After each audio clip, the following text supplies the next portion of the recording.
Now, how are we feeling? Are we good? Yes. I'm going to keep it up hype all day, so you guys better, keep it moving. Now, to kick off the amazing day, we will start with our skill-building presentation on networking strategies for big career impact.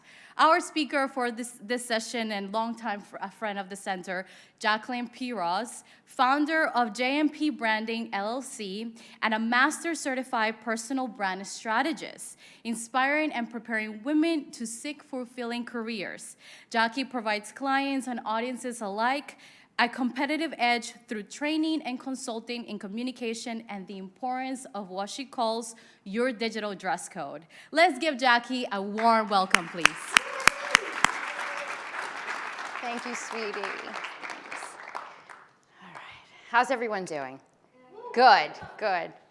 So nice to see all of you. And I see that there's a lot of new faces. Let me just fighting a little lingering cough. So welcome and good morning, everyone. It's great to be back here.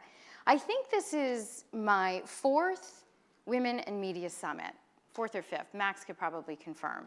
And I have to say, this is one of the best career summits in the industry. And I hope that you will be able to really gain tremendous insights from the information that's going to be shared with you today and take advantage of the incredible networking opportunities that will be presented to you. And at the end of the day, I guarantee you that you're going to say, oh my goodness, this event was amazing.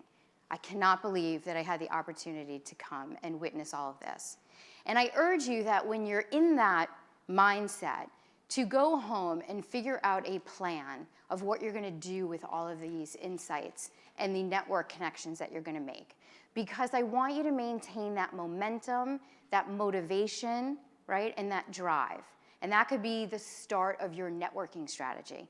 Right? So you might attend a session and get some tidbits of information that really resonated with you. And you might want to craft a blog and put it up on, your website, if you have a website, or share it with a potential employer, right? And provide your own point of view. Say, I really loved this session.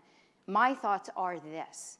So start to think about ways in which you can take this information today and the connections that you make, and leverage it for your career moving forward. Because you are going to be supplied with a ton of great information, and you're going to make amazing connections, okay? So today, though, in our session, we are together for 1 hour, and I've carved out time for Q&A. If I do not get to your question, if we run out of time, I will be around post this session, so you can feel free to walk up to me and ask me, okay? And you can connect with me. I'll give you all of my information at the end. I have to say that over the last 4 summits that I've attended, I have hundreds of participants that I stay in touch with. And they'll send me a note every now and then, and they'll say, I'm doing this, or I'm doing that. What do you think? So feel free to connect with me, okay? Include it in your networking strategy. But for the hour that we have here, I am going to dive into the pivotal role that networking will play in shaping your professional journey, okay?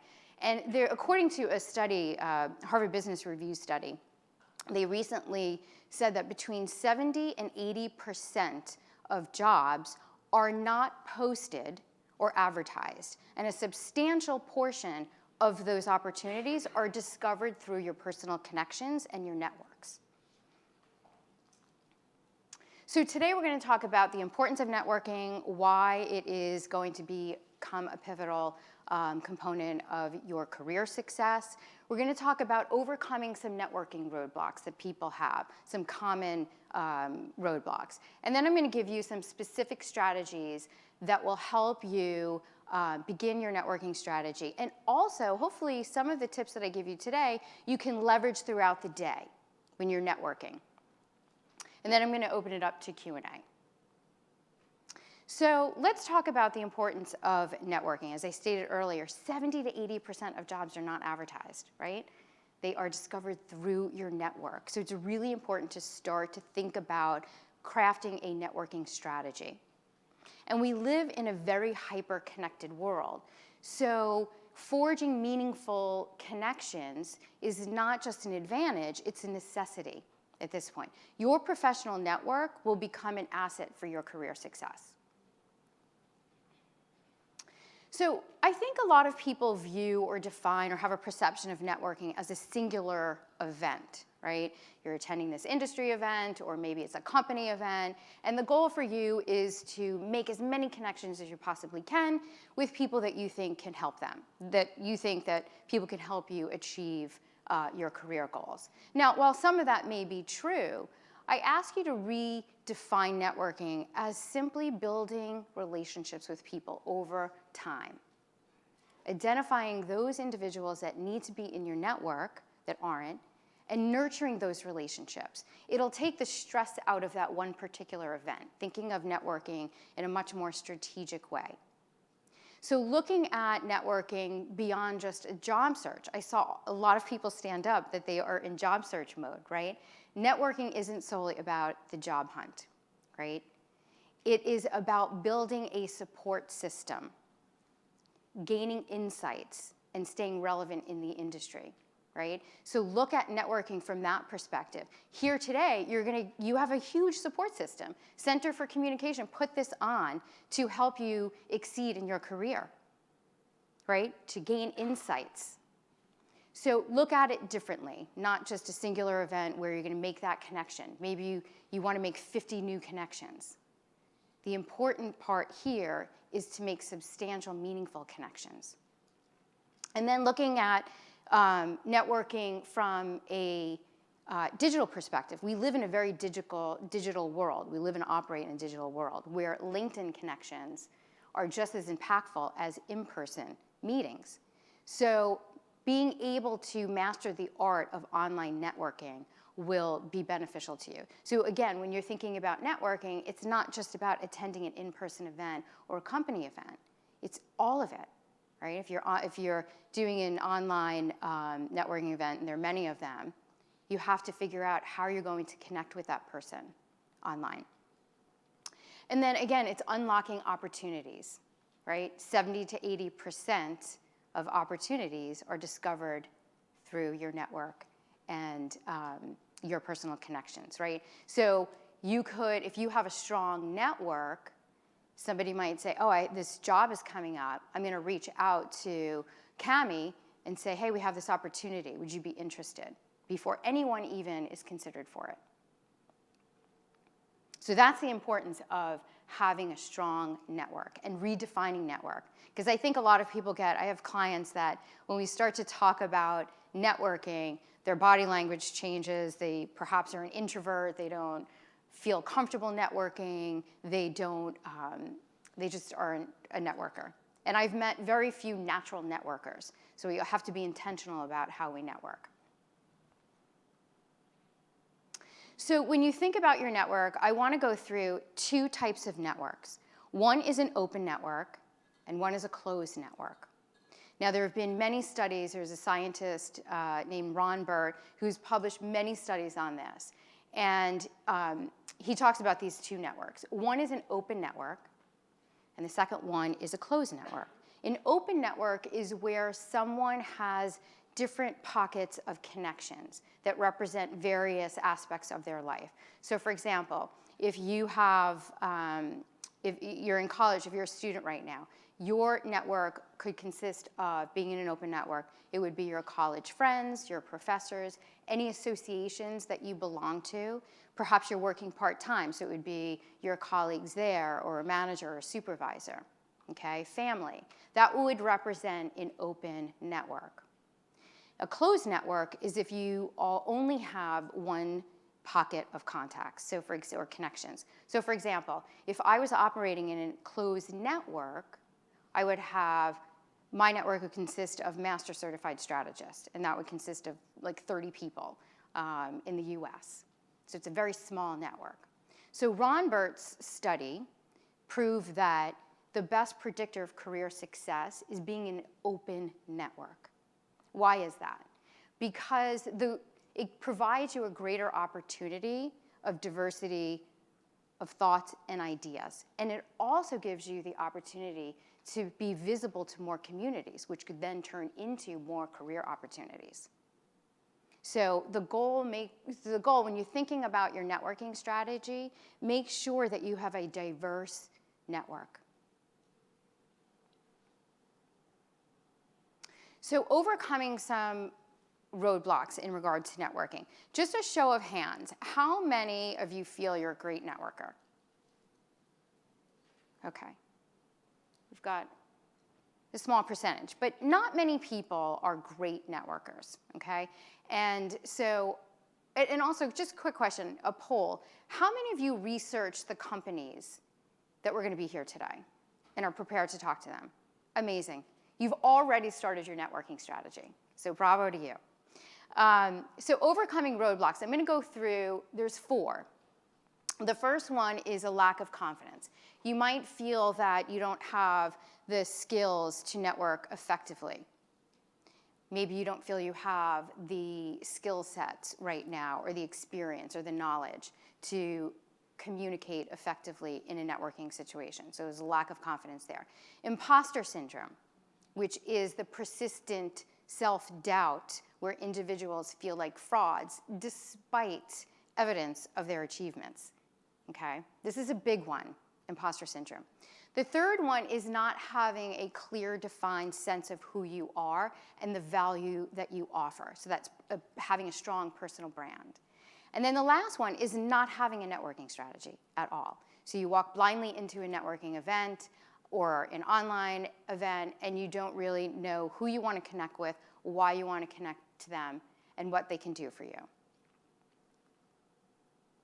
So let's talk about the role of confidence. Confidence it's going to play a very big role in your ability to effectively network, right? So when you're showing up in a networking event, online or offline, and you're communicating a lack of confidence, it will hinder your ability to make or forge meaningful connections, right? Whether it's you don't have good inflection in your voice, your body language is saying that you have a lack of confidence, right? So what are some of the things that you can do to help increase your confidence? Craft a signature introduction. So this trips people up a lot because when they meet someone and they say, oh, hi, what's your name and what do you do? They stumble and they're not really setting themselves apart. So you want to practice crafting a signature introduction that highlights your key achievements and sets you apart from others. So if someone, let's say you introduce yourself as I'm a production assistant. It doesn't really say anything about you. It doesn't highlight your unique qualities. So perhaps you can say, I bring creative vision to reality with precision and team collaboration as a production assistant, right? So what that does is that showcases your unique qualities, but it also gives you the confidence to be able to articulate and further that conversation. Because if you're looking for a production assistant position and you're at a networking event, there's going to be others that are a production assistant also. So reframing it in that way, I bring creative vision to life with precision and team collaboration, that sets you apart. That underscores what makes you unique. The other one is master the art of active listening. So confidence isn't just about the ability to communicate with confidence and conviction. It's about listening. Okay, so you can practice active listening and try it today by being fully engaged in conversations, right? And adding thoughtful conversations to those that you meet today, and having good eye contact. That's how you can practice active listening. Because I think sometimes in networking situations, people get very nervous. And so they want to get out as much information as they can, and they're not really listening to the other person. And people genuinely gravitate towards those who are good listeners, right? And so how does that help with your confidence? Well, you become a valued participant in industry conversations, because you'll start to be known for the fact that you're a great listener. and that you can add thoughtful, meaningful conversations to industry events. Embrace vulnerability. So it sounds counterintuitive, right? But if you embrace whatever vulnerability you have, perhaps it's learning, overcoming challenges, or maybe it's a learning curve that you overcame. Having the ability to talk about these things really creates a much stronger connection with that person, okay? So don't shy away from vulnerability. Vulnerability is a great tool in building trust and demonstrating that you overcame something. And in order to do that, you had a tremendous amount of confidence to do it. And then curate a diverse skill set. So yes, talk about your achievements thus far, but don't forget to talk about any unique hobbies or interests that you have, right? Because I know that there are some hobbies that I have that when I start talking about it, I become even more confident because I love it, I'm passionate about it, I know a lot about it. So make sure that you include those aspects as well when you're networking, right? Because people love to learn about other individuals. It's not just about you highlighting your achievements. While that's great, but just add in different aspects of your life as well. Because it's all about forging those meaningful connections from the time you meet that person throughout your career journey.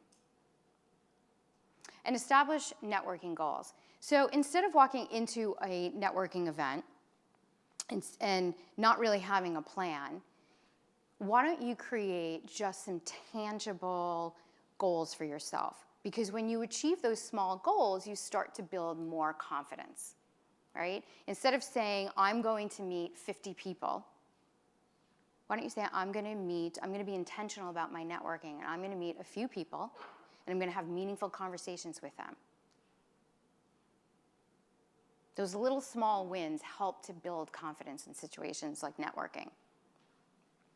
So overcoming imposter syndrome, again, this is persistent self-doubt where individuals feel like frauds despite evidence of their accomplishments or achievements. This is very common in women. Very common in women. Has anyone ever felt imposter syndrome before? Yes, okay.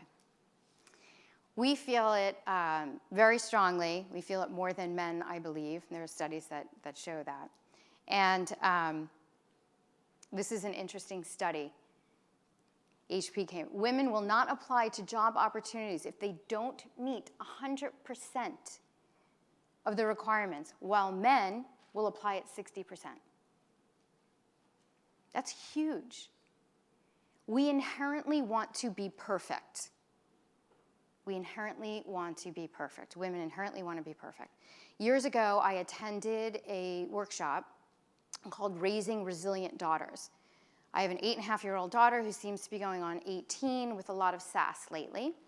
And, but I thought, I'm going to go to this workshop because I want to see what strategies or tools that they have for me, because I want her to be resilient. And they said the number one thing you need to do is remove the word perfect in your vocabulary,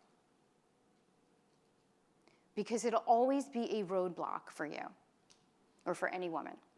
This was geared towards women, so sorry, Avi, or any of the other men in this room. But this impacts women. And Harvard Business Review did a study that said 75% of professionals have felt imposter syndrome at some point in their career journey. So it's common. What we need to do is make sure that it doesn't hinder our ability to go after anything, right? Hinder our ability to network effectively and strategically. So remove the word perfect from your vocabulary. And I realized when I was in this workshop, I was saying it out loud all the time.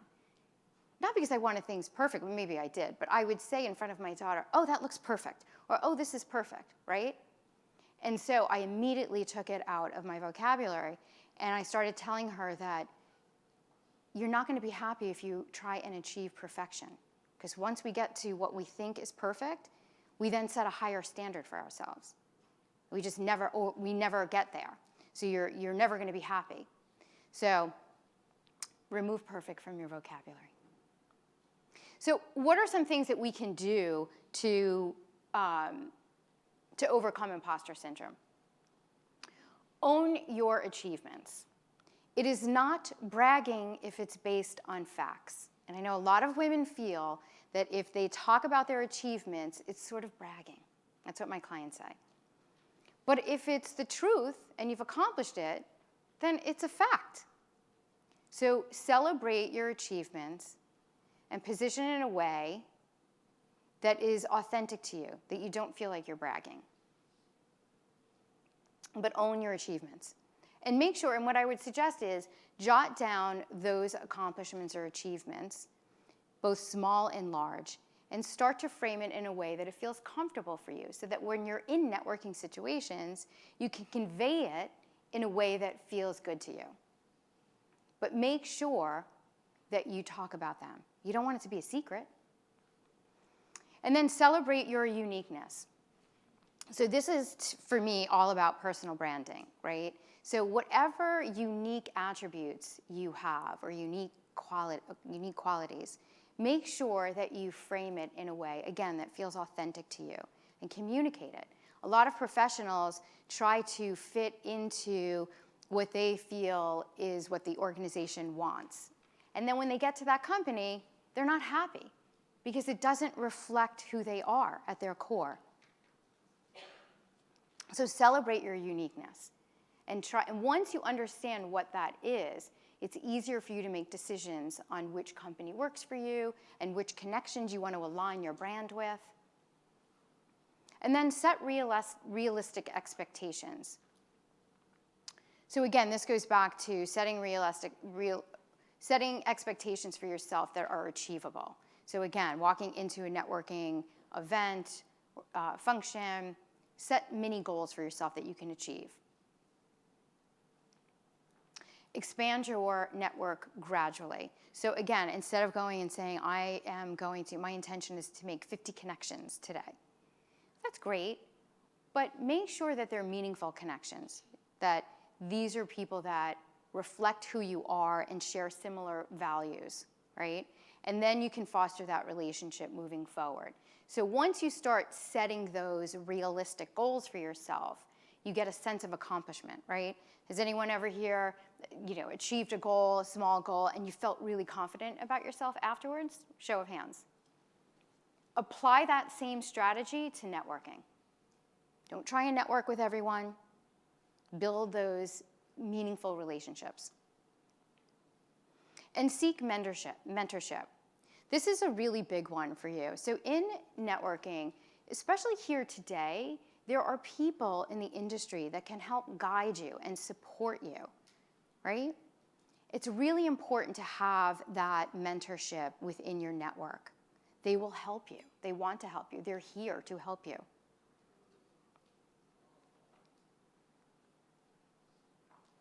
Okay, owning your personal brand. This is my favorite topic. It's one that I am very passionate about, and I feel everyone should really understand who they are at their core. Now, I feel like personal branding has become very much a buzzword, and it's not. It is a tool that encapsulates your professional identity, okay? And it's a really useful tool because you'll start to understand what works for you. What are your values? What's your mission? What's your vision? Once you understand that and you start to target companies for your job, you can look on their website. We can go through this a little later. You can look on their website or their LinkedIn page and see what their vision is. What's their mission? What philanthropic initiatives are they involved in? Does it align with who I am? So personal branding is important. Personal branding, particularly in the realm of networking, your personal brand precedes you. It serves as a foundation for which your relationships are built on, okay? It's really the art of presenting yourself in a way that provides a lasting and favorable impression of you. So it's a really important part of the networking strategy. So there are 3 elements that go into building your personal brand. These are top 3. There's a couple more, but this is about networking, not personal branding. Authenticity. So authenticity helps to really foster stronger connections when you are who you are and you represent yourself as your true self. That helps to forge meaningful relationships, particularly in the networking world. Consistency. Consistency across your social media platform in your messaging and your behavior really helps to reinforce your personal brand and your confidence. So just a quick show of hands. How many of you feel you have your personal brand figured out? Okay, awesome. A couple of you do. Not everybody has their brand figured out. I know a majority of the group does not. I have a questionnaire that you can, after this, or you can email me, and I will send you a PDF that will help you to determine or uncover what your personal brand is, okay? We just don't have time for it here today. And then expertise.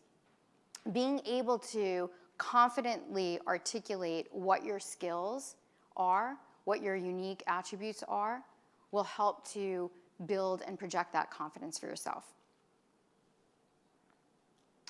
So having a strong brand really enhances networking skills. And how is that? Humans are wired for stories, right? So make sure that you craft a brief, compelling narrative that supports and enhances your unique qualities, okay? And make sure that you weave that through your social media platform, whether you're on LinkedIn. How many have completed their LinkedIn profiles? Awesome, that's great. So hopefully you can incorporate some of those unique traits in that headline, right? In that headline on your LinkedIn profile. What's gonna make you stand out? Tell your story. People love to listen to stories. They connect with people through stories. And then your brand in action. So here, your personal brand is going to be on display for a networking event. So make sure that you're highlighting what your unique traits are. What's setting you apart from your colleagues? Strategic networking and brand alignment. When I went through the process of uncovering my personal brand years ago, and I take my clients through the same process, I was able to uncover a lot of things that no longer served me, right? So there were events and conferences that I was participating in that really didn't align with my personal brand anymore. The values were different because I learned what my values really are, the top values, what my passions and mission and vision and values, all of that. And once you gain that clarity, decisions in your career become much easier. So it's important for you to understand your brand because then you can decipher what's going to work for you. Not only networking events, but those connections. You want to align with people that have similar values to you, right? And then building a strong online presence. So about 85, I think it was a Career Builder survey, said 85% of hiring managers will do a social media search on you, right? So it's really important to have that consistency of your brand across your digital footprint, right? So wherever you're participating online, there needs to be consistency.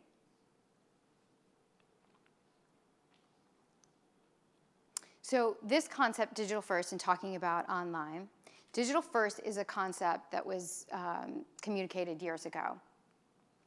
And it basically talks about the fact that we now meet people online first than we do in person.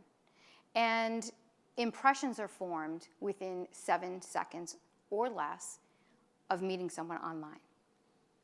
And so it's really important that we project a favorable impression, right? Because we're not there to, somebody misinterprets what we have out there. We're not there to counter that. So we have to be really conscious of what we're putting out there. And to underscore the importance of first impressions, there are 2 concepts I want you to be aware of. One is called the primacy effect.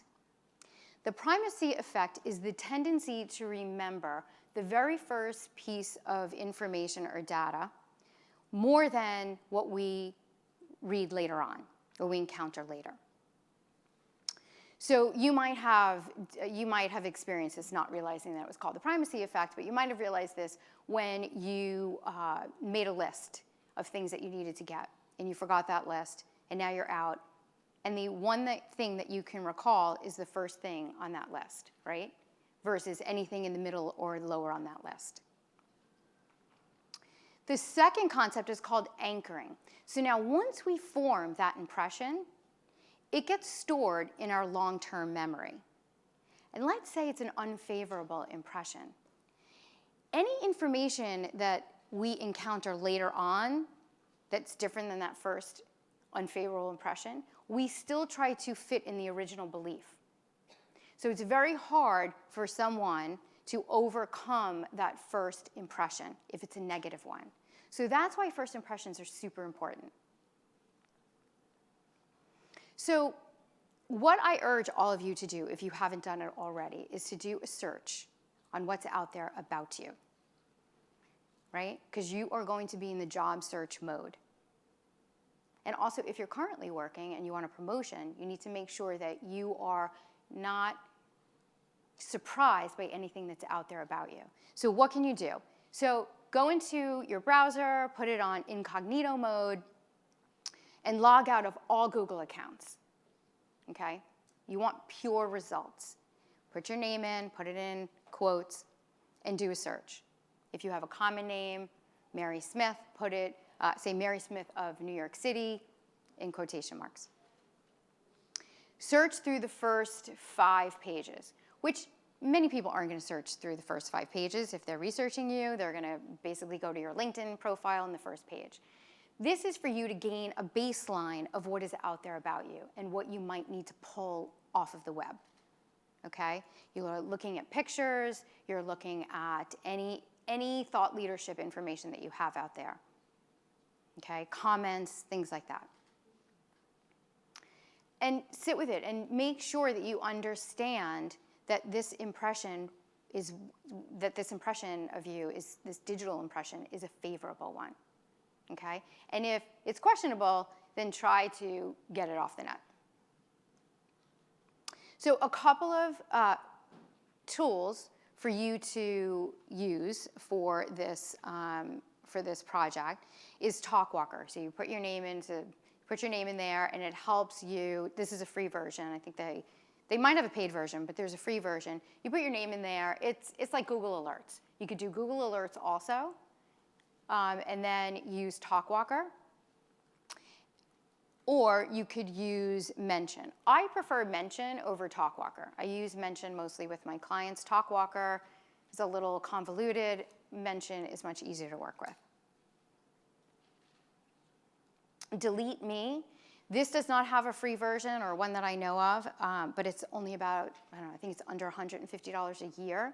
So this is a program that will scour the net and take down any public information about you. You would be amazed at how many public records there are about all of us, okay? So you can pay a fee here, and they go through and they remove your name from certain things. So I use this for a client who was out of the corporate world for about 10 or 12 years, raising her children. She wanted to go back into the corporate world, but she didn't want her age to be a factor in not getting an opportunity presented to her. So we subscribed to this, and we were able to get all of that information off of public records. So it's just something that I wanted to share with you in case you wanted to do that. Again, anything that's out there that you want removed so that you present a favorable impression. And then Canva. How many use Canva? Okay, awesome. It's a great tool. But it's a great tool to be able to create unique designs that support your personal brand and that you can present information in a networking event in a very visually appealing way and professional manner. And then Grammarly, I put this up because I recently had a conversation with a few senior hiring managers, and companies have told me this repeatedly.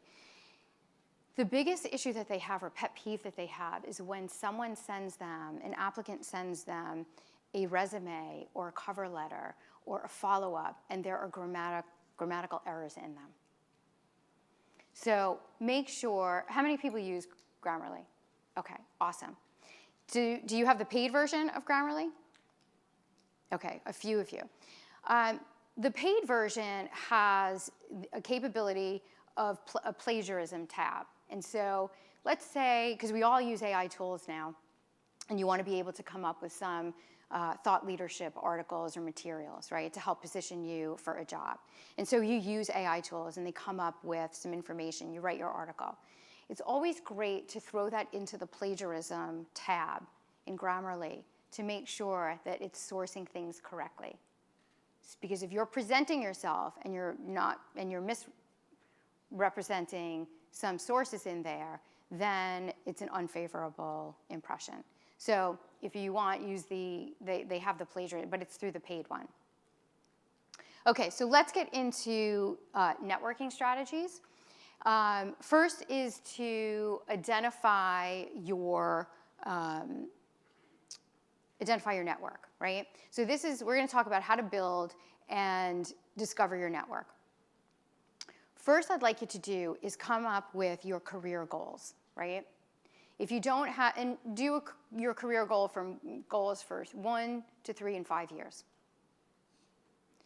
And I say it's really important to create your goals, because if you don't know where you want to go, how do you know who to connect with, right? You don't know where to point your brand to. So write down your goals, and then identify who's in your network that can help you achieve those goals.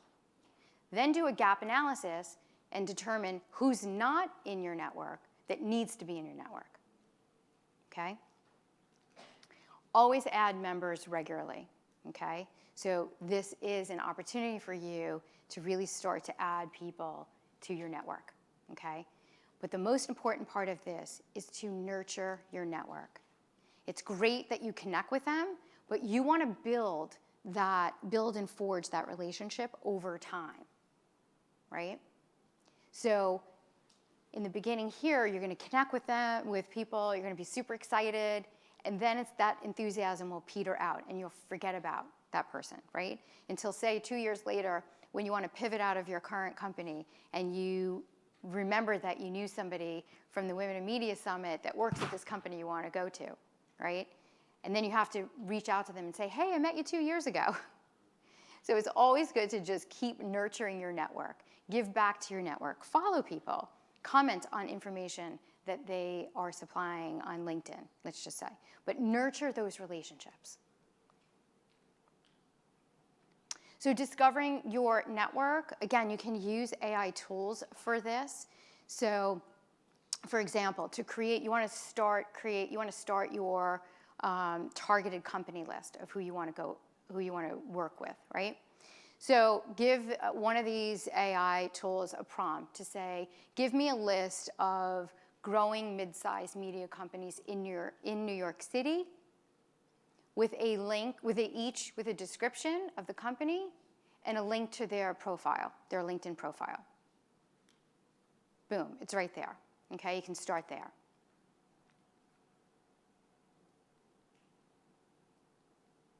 Okay, so ways in which you connect with companies. Just a couple of things that I want to highlight. What do we have, like one minute for Q&A? Okay. All right, so here's Dow Jones company page. And a couple of things I want to highlight here. If you go to the Life tab, that gives you an idea of their company mission, their vision. They have employee trends articles, things of that nature. So this gives you a lot of information about that company that you can talk about when you're networking with them. The other thing I wanted to highlight here is interested in working with us in the future. This is a way in which you could say, yes, I am, and you can connect with them, and you send them your LinkedIn profile. That's under the Life tab. Sometimes it's under the Jobs tab. It just depends on how the company sets it up. But it's really important for you to take a look at this. LinkedIn has such a plethora of information for you, and you can leverage that information on these LinkedIn pages to talk to these companies. They also, under jobs, will have jobs or internships that you can look at. Another way here, another company, Hearst Television. So here, it's one that says create job alert. So you can actually create, you could put in, I'm looking for a production assistant position, and you hit create alert, and it'll let you know when something comes up, okay? So being proactive on there. Affiliate pages, these are subsidiaries of that company. So you can also get an idea of, okay, what's going on in these organizations. You know, maybe you're going to move out of New York City, and they have a subsidiary somewhere where you're being relocated, right? So it's just good to get this information. And then you can look at recently posted jobs. You can get a general sense of what the company is currently looking for. So just to go through a couple of what not to do when it comes to networking. Again, overlook the importance of active listening. Try to practice this today, being fully engaged in the conversation, making good eye contact, right? Failing to establish a clear career intro. Once you start working on it, I promise it'll become easier, and it won't feel so robotic.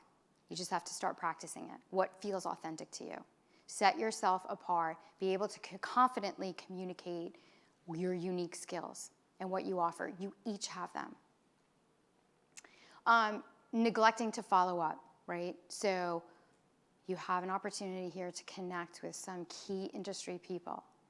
Connect with them and make sure you keep in touch with them. And then overlooking the importance of authenticity. Remember, people connect with people that they feel are authentic. It builds trust, and it forges a greater connection. And then ignoring the power of reciprocity. So this is when, just know that networking isn't just about taking, right? Oh, I need this person to help me do X, Y, and Z, or get to X, Y, and Z. It's about giving back. So I'll tell a quick story that came from one of the summits. I can't remember which one it was, but I did a presentation on interview tips, do's and don'ts or something. And this woman who had just graduated was sitting in the audience. And after the presentation, she came up to me and she said, you know, Jackie, I loved all this information. I just graduated from this school, and none of the career counselors are talking about this information that you gave us today. Would you mind if I put you in touch with them so that the undergrad students can hear this? And I said, sure, of course, great.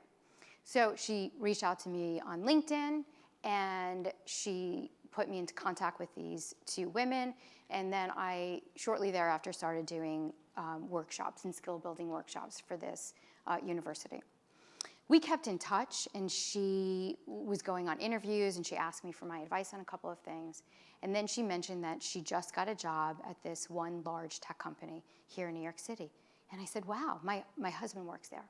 Let me put you in contact with him. He's a senior executive there. And so I put them in contact. She had coffee. They had coffee together. And now she has an advocate at this company that can help her navigate this huge organization. So she did me a big favor and put me in contact with these women, and I wanted to reciprocate. And to me, that is an example of great networking. Okay, so really quickly, my two top career don'ts.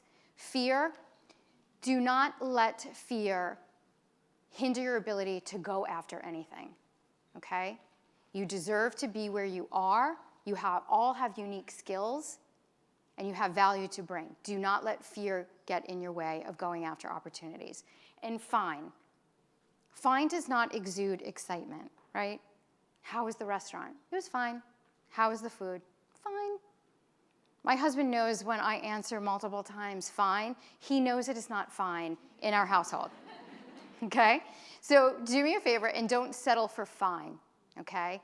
Because you are on a long journey, and it should be exciting. You're gonna have highs and you're gonna have lows, but it shouldn't be fine. Don't settle, okay? Okay, so I created a PDF for you. It's a fillable PDF. If you want to download it, go there. And it's just a framework to help you identify some targeted networking initiatives and some general networking initiatives. Feel free to connect with me on LinkedIn. And if you have any questions, you can feel free to email me after this event's over. But really be fully engaged in this event, because at the end of the day, you're going to be so excited, okay? All right, so I think, oh, sorry. I think we're going to turn it to Q&A now, okay? Thank you so much, everyone.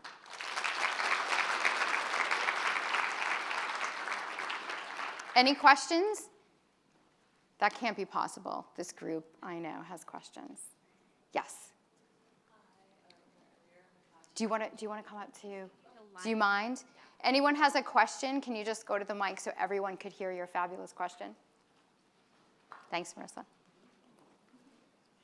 Hi, I'm Kachi. I go to NYU, and I'm a senior majoring in film and television, and I also have a minor in producing. So basically my question is going to like your introduction, like the importance of an introduction when you're networking with people. And my current situation is that I'm looking for a career in film and TV, specifically writing, but as well with my producing minor, I found like a passion for content strategy, creative consulting, and brand strategy. So it's just like I have experience there, but then I also have experience with film and TV. And I guess when I'm talking to people, how would I blend those two together when giving like introductions?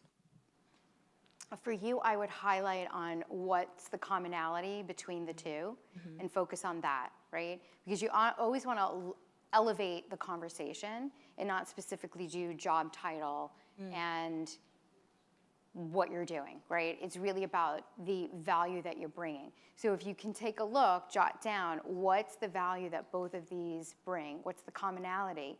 That will help you to decipher how you can bridge them together. So if there's a unique character set that you have for both, then focus on that, and then later on in the conversation, you can bring up that you have both of these disciplines, both these areas. It's really looking at the commonality. Thank you. You're welcome. Great question. Hi. Hi, good morning. Good morning. Thank you so much for your presentation. Oh, you're welcome. My name is Anika, and I also had a question on crafting signature introductions. You mentioned the risk of maybe being one of many like production assistants at a networking event, but what if you're coming from outside the industry and you're trying to like break into the media industry? So for example, if you're like coming from government and you're like a legislative associate and you're trying to be a journalist, how should you craft your introduction? Should you like lead with what you're doing right now and then just bring up how your skills are transferable, or should you lead with what you want to be doing? I think you always have to have the vision, right? But these are good questions, because in my branding sessions in the past, I've talked about specific job titles. You don't ever want to be known for your job title. You want to be known for your unique skills, right? Because this gives you the ability to move in various locations. So you don't want to be known as a marketing person or an accounting person, right? Because you get labeled that, and it's harder to make those pivots in your career. So always focus on what's that unique attribute, right? So if it's, I take complex problems and I'm able to solve them very easily. That is a transferable skill that can go anywhere. So it's focusing less on what you're doing, but what makes you unique. So this way it's transferable to industries, to different jobs, right? If you're a great communicator, you can say, I have superior communication skills. It helps me take complex concepts and articulate them in a way that people understand, something like that. Thank you. Hope that's helpful. Yes, it was. Okay. Thank you. All right, gotta go back here. Hi. Hi. Oh, My name's Audrey. Hi, Audrey. Hi. Thank you for the presentation. I have a question on if it's possible to pester someone when you're trying to network with them. I've messaged a couple people on LinkedIn, and I have this hesitancy To go back. Yeah, to go back like a third time or a fourth time. And I just don't know if there's any etiquette on that or how to. So there's lots of different ways that you can approach it. So just know one thing, not a lot of people at senior levels, I don't know if this is a senior level person or not, But even if they're not senior, people don't necessarily check LinkedIn all the time. They're on other social media platforms that they check regularly. So LinkedIn, while it's an incredible networking opportunity, business opportunity, not everyone checks it frequently. So it could be that that person has not seen it. So I would try one more time, and then if you don't have a response, I would not send it again. Because I think 3 times is a charm sometimes. But just recognize that people don't always log on to LinkedIn. And I'm on there a lot, and there are some, I could be 2 or 3 days, and then I have all these things, and people have tried to reach out to me a few times, and I'm on there regularly. Yeah. So it could just be that they're not on it. Okay. So, but yeah, I would say 3 times, and then that's it. Got it. Thank you. Yeah, you're welcome. Yes, over here. Hi, Jackie. My name is Nina. I'm from the New School, Media Management, Intellectual Property. I focus more on intellectual property through AI. My question or my concern is that imposter syndrome, most times when I'm going into these events, these meetings, it's with white older men that mansplain to me on a consistent basis, where they have a lower education than I do, and they know nothing about intellectual property, but yet they feel like because I'm a woman and because I'm a woman of color, that I may not know as much as them. And when I try to correct them, I'm the angry Black Hispanic. How do I approach this without, it's exhausting. Yeah. So I am from the tech world. And in my former life, I was in technology, which was mostly men at the time that I was in it. And I had a pretty senior role there. And I experienced the same thing, but not as much. And I think maybe it's because I have 4 brothers. And so I was just a little bit more verbal in how people treated me, and I let them know. I'm not saying to be combative, but I think making sure that your body language and your voice is projecting confidence. And if someone isn't taking you seriously, then in a networking situation, then move on, because you're not going to break through. You can only control your behavior, you can't control other behavior. But going into it with a different mindset might also be helpful. That, okay, this is the situation, and I'm going to handle it differently this time. And then think of strategies that you can come up with. And maybe craft those achievement paragraphs, not paragraphs, but start writing down what your achievements are, both small and large, and practice them in a way that feels authentic to you, but strong. And thank you. Because they can't fight against, or they can't dismiss you if you're articulating in a strong manner what your achievements are. Thank you. Hope that helps. It's a big issue. Yeah. All right, back to it. Hi, Avi. Hi. So, Avi, my name is Avi. Thank you for the presentation. And I wanted to ask you, there was a brief point that you talked about where embracing your wins or your victories that you've achieved. As that might be incredibly easy concept to comprehend, for me, that's a very hard challenge for me to kind of accept. As there's a lot of things that I want to be able to achieve and be successful. I really struggle with kind of embracing or accepting those small wins. As somebody who has made it in the media world, what would you say to somebody like me that is always focused on that next thing or that next opportunity and not really kind of embracing or being present where they're currently at? I think you have to make sure that you're articulating those small wins, and you have to believe in it yourself. Those small wins are wins. So you need to not keep it a secret, right? Because when you're in a networking situation and you've had those wins and being able to frame it in a way that is authentic to you, it starts to give you a better sense of self and self-recognition and confidence. So I would start practicing it. And this is a great opportunity to do that. So I think you have to move away from the fact that it's hard for you. Tell yourself it's not going to be hard. I'm going to do it today, and start today. Think about one small win that you've had and try and frame it here at this conference and see how it feels. Thank you. And then contact me and let me know how it went. Okay. Hi. Hello. How are you? Good, how are you? Good. My name is Kia Alice. I'm a graduate student over at Fierstein Graduate School of Cinema. Just wanted to say first off, thank you. I've often get told I'm unique, but have never really seen it, how to frame it in a career context. So it's really interesting to hear your take on that. With that, so when it comes to nurturing your network, do you have any tips? For example, I had an employer, amazing boss, great relationship.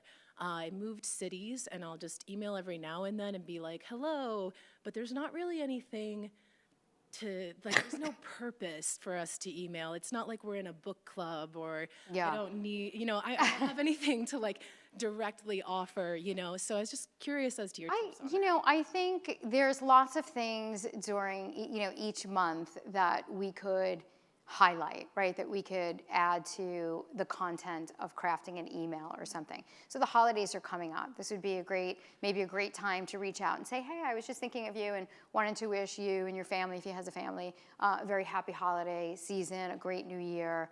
Let's try to get together. I'll reach out to you after the new year, and maybe we can do a conference call catch up so we can see each other versus just emailing. That might be an option.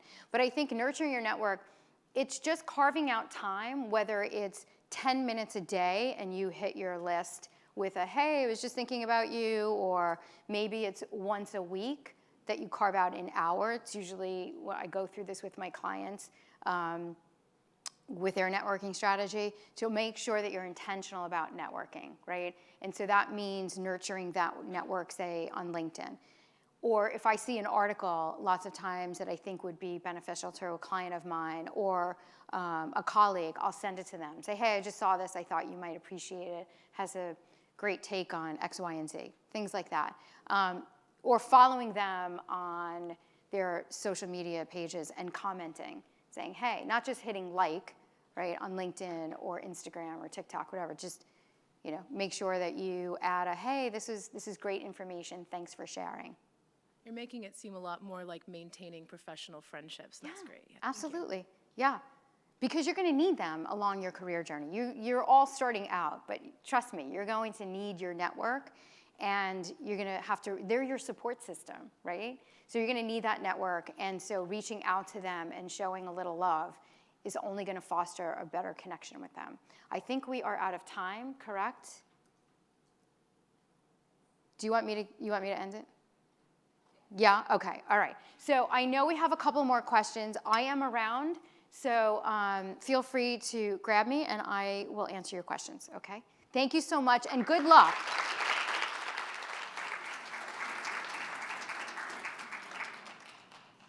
Wow, let's give Jackie another big round of applause for this amazing presentation.